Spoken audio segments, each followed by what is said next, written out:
اسلام میں علم لدنی کی حقیقت، میں نے سنا ہے کہ جو فقیر صوفی ہوتے ہیں انہیں علم لدنی حاصل ہوتا ہے، اس بارے میں رہنمائی فرما دیں کہ یہ علم لدنی کیا ہوتا ہے اور اسلام میں اس کی کیا حقیقت ہے۔ مشتاق احمد دہلی سے۔ دیکھیں، علم لدنی کا مطلب یہ ہوتا ہے اللہ کی طرف سے خاص علم ان کو عطا کیا گیا ہے۔ ہوتا یہ ہے، قرآن و سنت سے یہ بات ثابت ہے کہ بعض دفعہ اہل اللہ پر اللہ کی طرف سے الہام ہوتا ہے، جیسے حضرت موسیٰ علیہ السلام کی والدہ کو الہام ہوا، وَأَوْحَيْنَا إِلَىٰ أُمِّ مُوسَىٰ أَنْ أَرْضِعِيهِ، حضرت موسیٰ کی والدہ سے اللہ نے کہا، الہام کیا ان کو، وہی ہوئی ہے کہ اے موسیٰ کی ماں بچے کو دودھ پلا، فَإِذَا خِفْتِ عَلَيْهِ فَأَلْقِيهِ فِي الْيَمِّ وَلَا تَخَافِي وَلَا تَحْزَنِي، اور جب خطرہ ہو کہ فرعونی آ کے بچے کو قتل کر رہے ہیں تو بچے کو دریا کی موجوں کے حوالے کر دینا، صندوق کے حوالے کر دینا، اور ہم اس کو تجھے تیری گود میں لوٹائیں گے اور اس کو پیغمبر بنائیں گے۔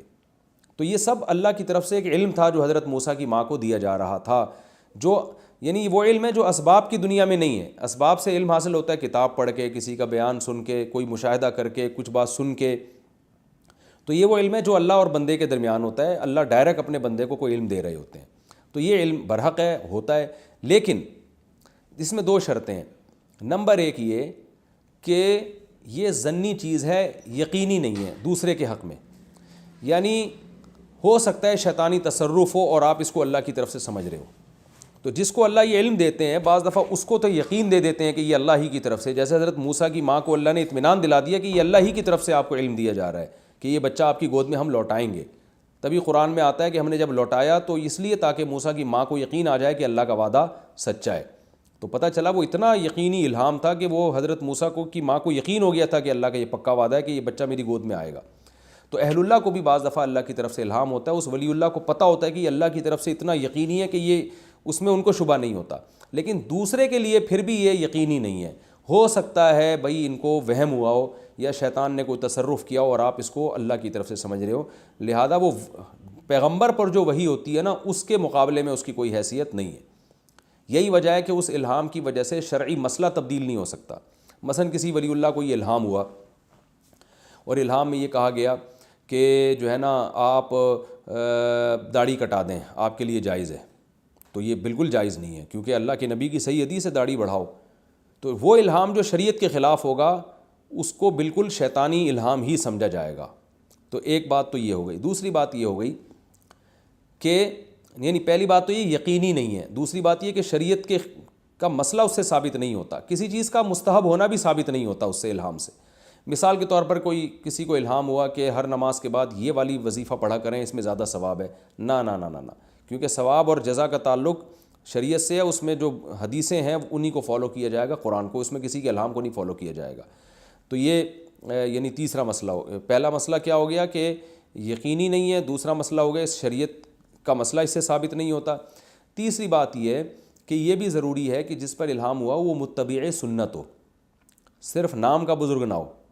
متبع سنت کا مطلب بے پردہ عورتیں اس کے سامنے ہجوم لگا کے نہ بیٹھتی ہوں، داڑھی نہ کٹاتا ہو، نماز کا پابند ہو، شلوار ٹخنوں سے اوپر ہوتی ہو اس کی، رشوت نہ لیتا ہو، بیوی بچوں کے حقوق ادا کرتا ہو، غیبتیں نہ کرتا ہو، نظر کی حفاظت کرتا ہو۔ تو کوئی بھی اگر کبیرہ گناہ میں مبتلا ہے، فاسق و فاجر ہے،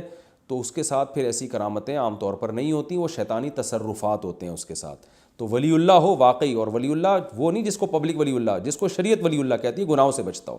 یہ تیسری شرط ہے۔ چوتھی بات یہ ہے کہ اس کا الہام صحیح سند سے ثابت ہو، یعنی ہمیں کسی نے خبر دی کہ فلاں ولی اللہ کو الہام ہوا ہے تو خبر دینے والا بھی سچا ہو، کیونکہ عوام میں جو اس قسم کی چیزیں پھیلی ہوئی ہوتی ہیں اکثر جھوٹی ہوتی ہیں، تو اس لیے ان پر یقین نہیں کیا جائے گا۔ کرامت اس کا بھی، کیونکہ یہ بھی کرامت کے باب میں سے ہے نا، تو کرامت کا تعلق ہے کہ اس میں بیان کرنے والا قابل اعتماد ہو۔ اور ایک اہم ترین بات یہ ہے کہ اس زمانے میں جو علم لدنی کے نام پہ ٹوپی ڈرامے زیادہ ہو رہے ہیں، ہر پاگل سے پاگل اٹھ کے بولتا ہے، کچھ بھی بات پھینک دیتا ہے مارکیٹ میں جس کی کوئی لاجک نہیں ہوتی، جب اس سے پوچھا جائے تو ان لاجیکل بات آپ کر رہے ہو، تو علم لدنی ہے، اللہ کی طرف سے ہے، تو کیا کون لیبارٹری ٹیسٹ کرائے گا اللہ کی طرف سے شیطان کی طرف سے؟ تو اس لیے یہ جو آج کل مارکیٹ میں جو ہے نا بزرگوں کے نام پہ دھوکہ دیا جا رہا ہے اور ہر آدمی کو علم لدنی ہو رہا ہے، تو یہ غلط ہے۔ یہ ظاہر ہے کرامات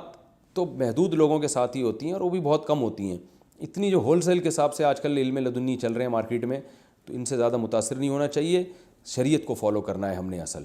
تو اس لیے اگر کوئی کہہ رہا ہے علم لدنی مجھے ہے، تو بول رہا ہے بھائی تجھے علم لدنی ہے یا نہیں ہے، چلنا تو نے قرآن و سنت ہی پر ہے. شریعت کو فالو کر رہا ہے تو ٹھیک ہے, نہیں کر رہا ہے تو پھر یہ لدنی ودنی اپنے پاس رکھو, ہمیں الو بنانے کی ضرورت نہیں ہے.